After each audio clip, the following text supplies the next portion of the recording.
26 जनवरी देश की स्वतंत्रता का आनंद होगा, देशभक्ति का आनंद होगा, तो 27 जनवरी धर्म की स्वतंत्रता का भी दिवस होगा। अभी ये कह सकते हैं कि हम आजाद नहीं है, हमारा धर्म आजाद नहीं, हमारे मंदिर सरकारों के अंडर है, हमारे गुरुकुलम बंद कर दिए गए हैं, हमारी गौ और सड़क पे भटक रही है, हम आजाद अभी भी नहीं है। हमारे बच्चे, हमारी बहन बेटियों को स्कूलों में नचाया जा रहा है, हमारी संस्कृति आजाद नहीं है अभी भी। इस बात को आगे बढ़ाने के लिए हमें सनातन बोर्ड चाहिए। योगी जी, मोदी जी इस कुंभ के जजमान हैं और ये सब आचार्यगण हैं, और बिना दक्षिणा के यज्ञ पूरा नहीं होता। और हमें इन लोगों से आशा है कि जजमान भी बढ़िया हैं। जब बढ़िया जजमान होते हैं ना, तो आचार्यों को खुशी होती है कि अच्छी दक्षिणा मिलेगी। तो अच्छी दक्षिणा यही होगी कि पूरा सनातन जगत हजारों वर्ष तक सुरक्षित हो सके, ऐसे सनातन बोर्ड का गठन हो। तो निवेदन, पूज्य महाराज श्री आप सबने ये बताया है कि हम प्रत्येक अखाड़े परिषद का प्रतिनिधित्व उसमें रहेगा, प्रत्येक अखाड़े का प्रतिनिधित्व उसमें रहेगा, चारों शंकराचार्यों का प्रतिनिधित्व उसमें रहेगा, चारों जो जगत गुरु इत्यादि हैं, जो हमारे निम्बार्क संप्रदाय, माधवा, उनका भी इसमें सबका समावेश रहेगा। ये सनातन बोर्ड ऐसा होगा जिसमें बड़ी बड़ी संस्थाओं का भी समावेश होगा। किस लिए होगा? जिससे सभी धर्मज्ञ, मर्मज्ञ, वेदज्ञ, पुराणज्ञ ये सभी मिलकर सनातन जगत को सही दिशा दिखा सकें। इसका प्रारूप क्या होगा? पूज्य महाराज श्री के सानिध्य में 27 जनवरी को हम सब आपके सामने प्रस्तुत करेंगे। दोस्तों नमस्कार, नेशनल न्यूज पर आपका स्वागत है। मैं रणविजय सिंह। प्रयागराज महाकुंभ से एक बड़ी घोषणा हो चुकी है।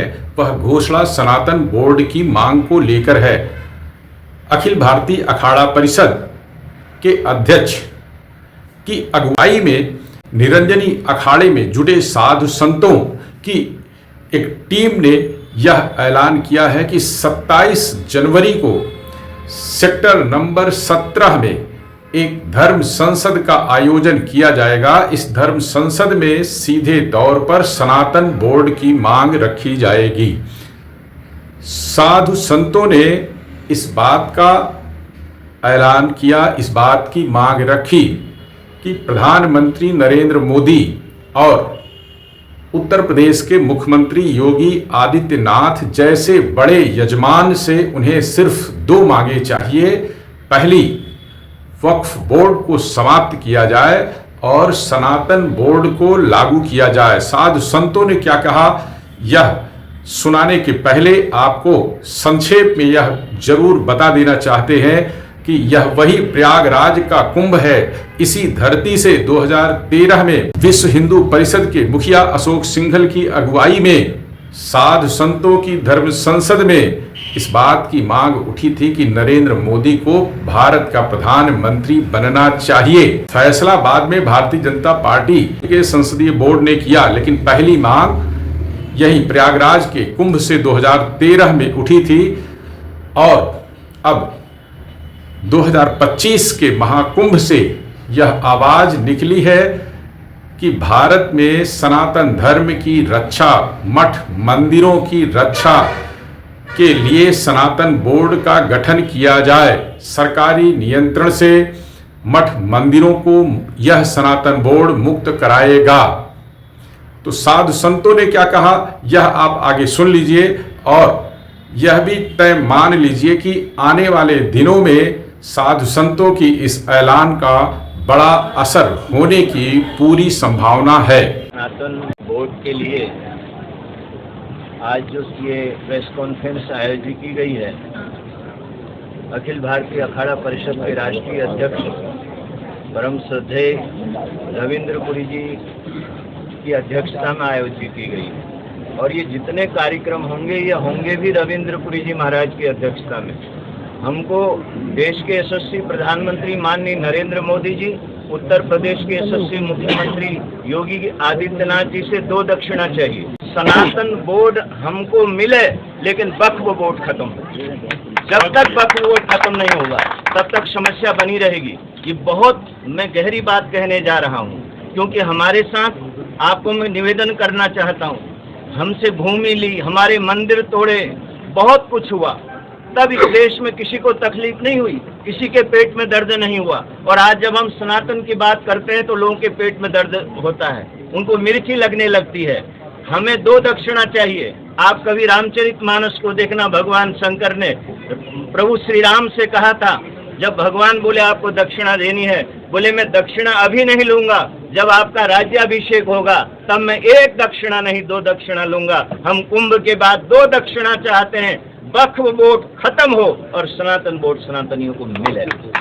आदि अनादि काल से सनातन संस्कृति का देश है और पूरे विश्व में जो मानवता की चर्चा होती है, मानवीय धर्म की चर्चा होती है, मानवीय मूल्यों की चर्चा होती है, तो वो है केवल और केवल सनातन में ही समाहित होती है। इसलिए यह सनातन बोर्ड केवल भारत नहीं, पूरे विश्व की, पूरी मानवता की आवश्यकता है। संतों की मांग को राजा को सदैव स्वीकार करना चाहिए और इस महाकुंभ से ये संदेश जाना चाहिए कि भारत अब एक नए आयाम की ओर मुड़ रहा है और भारत के अंदर ये सनातन बोर्ड केवल हम सनातनी नहीं, पूरे विश्व के कल्याण के लिए, क्योंकि पूरे विश्व से आतंक, नफरत और अराजकता ये केवल और केवल सनातन बोर्ड से ही समाप्त हो सकता है। सनातन पर बहुत प्रहार हो चुका, सनातन को समाप्त करने के लिए ये जाने कब से राक्षसी प्रवृत्ति की संस्कृतियां लगी हुई हैं, लेकिन आज गंगा जी के संगम के इस पावन तट से ये संतों की गूंज उठी है कि अब हम सनातन बोर्ड लेके रहेंगे। सनातन बोर्ड की आवश्यकता हम लोगों को क्यों पड़ रही है? जब से सूर्य निकलता है और जब सूर्य छिपता है और जब से सूर्य का प्रादुर्भाव हुआ है, तब से सनातन की परंपराएं और सनातन धर्म आचरण में रहा है सभी संसार में, और पूरा विश्व सनातनी है। परंतु जो संप्रदाय और जो छोटे छोटे धर्म को मानने वाले लोगों ने बोर्ड बना करके ये कहा, गंगा हमारी भगवान शिव की जटाओं में विराजमान है और वहाँ से गंगोत्री से जब निकल करके और गंगा सागर में जाके मिलती है। क्या गंगा की किसी ने खुदाई की है? कोई माइका लाल नहीं बता सकता कि गंगा की किसी ने खुदाई की है। उस गंगा की जमीन को, भूमि को बताने वाले लोग कहते हैं कि ये भूमि वक्फ बोर्ड की है। तो जो व्यक्ति हमारी परंपराओं को ये बोलता है कि ये हमारी है, हमारी गंगा मैया की जमीन को बोलता है हमारी है, इसलिए आज हम उनको ये कहना चाहते हैं कि तुम बाद में आए हो, सनातन परंपरागत है, सनातन पूरे विश्व में व्याप्त है। जब सूर्य निकलता है तो सनातन का अस्तित्व जागृत होता है, तुम्हारा व्यक्तित्व जागृत होता है। तो इसलिए आज आवश्यकता है कि हम अपने मठ मंदिरों को बचाएं, अपनी जमीन को बचाएं, और लोग जो झूठा आरोप लगाते हैं उसको हम लोग निष्क्रिय करें। इसलिए आज हमारे देश की अखंडता और प्रभुता को संरक्षण देने के लिए सनातन बोर्ड की अति आवश्यकता है। तो अब हम लोगों का, सभी संतों का और अखाड़ा परिषद का, अखाड़ा परिषद के अध्यक्ष की अध्यक्षता में और सभी आचार्य और सभी शंकराचार्य, सभी संप्रदाय के बड़े बड़े आचार्य, उनकी सबकी सहमति के अनुसार सनातन बोर्ड की जो धर्म संसद है 27 तारीख को, उसमें जो संविधान बना है सनातन बोर्ड का, सनातन बोर्ड की मांग नहीं होगी, सनातन बोर्ड की घोषणा होगी। और उसी घोषणा के अनुसार हमारा पूरा संत समाज सब मिलकर के कमेटियां बनेंगी, सबकी राय ली जाएगी और राय लेकर के उसमें कार्य करेंगे। ये जितने बोर्ड बने हैं अप और बप, ये 200 साल के, और ये आर्यावर्त है, और आर्यावर्त में एक ही धर्म था, वो था सनातन धर्म। तो मैं आचार्य जी की बात को आगे बढ़ाते हुए 2 बातें कहता हूँ। जैसा देवकीनंदन जी ने कहा कि हमको दक्षिणा चाहिए और यजमान हमारा तगड़ा है, तो बिल्कुल ठीक है, हमको दक्षिणा चाहिए, उसके बाद ही कुंभ से हम पूछ करेंगे। सनातन बोर्ड एक अभी की मांग है, परंतु हमारी विद्युत परिषदें हमेशा से रही हैं। प्राचीन समय में हमारी विद्युत परिषदें होती थी, उनके द्वारा ये निर्णय होते थे। अब उसका प्रारूप एक बोर्ड के रूप में हो जाएगा, क्योंकि कॉन्स्टिट्यूशन बॉडी चाहिए हमको, क्योंकि बिना बोर्ड के हम कॉन्स्टिट्यूशन बॉडी, परिषद एक कॉन्स्टिट्यूशन बॉडी बन नहीं सकती। और हमको संवैधानिक बॉडी चाहिए, तो संवैधानिक व्यवस्था के तहत हमारी जो देवकीनंदन जी ने जो 16 नवंबर को दिल्ली में भी बहुत बड़ा, और मुझे महाराज जी मालूम था, प्रमोद जोशी ने कहा भी था, पर मैं बाहर था, नहीं तो मैं आता। तो सनातन बोर्ड जो है हमको एक संवैधानिक व्यवस्था के तहत चाहिए, वो आचार्य जी ने बताया है कि उसका सारा प्रारूप मिलेगा, और 2 दक्षिणा वाली जो बात है उस पर हम सब अब कायम है कि एक खत्म हो और जो पुराना है वो वापस हो। ये नया काम नहीं हो रहा है, जो ये मांग है ये कोई नई नहीं है, ये तो पहले से ही परिषदें थी हमारी, परिषदों से ही आर्यावर्त कंट्रोल होता था, हमेशा आर्यावर्त में जो भी निर्णय हुए हैं वो परिषदों से ही हुए हैं।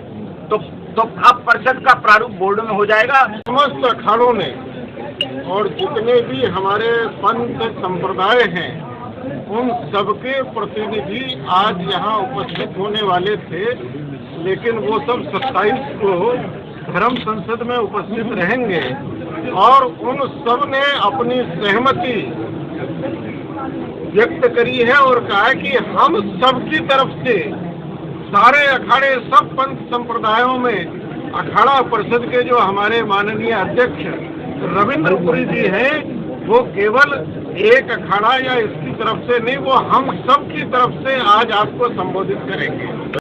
अगर बांग्लादेश में हमारे हिंदू बहन बेटियां सुरक्षित नहीं हैं, तो इलीगल तौर पे जो बांग्लादेशी यहाँ रह रहे हैं उनका भी मुद्दा 27 जनवरी को धर्म संसद में उठाया जाएगा, और वो यहाँ रह के हमारे लोगों का काम छीन रहे हैं। जो सनातन बोर्ड बना रहे हैं उसमें जो बाई लॉज बन रहा है, जितने भी सरकारी मंदिर हैं उन मंदिरों के धन से 3 चीजें हर जगह बनेंगी।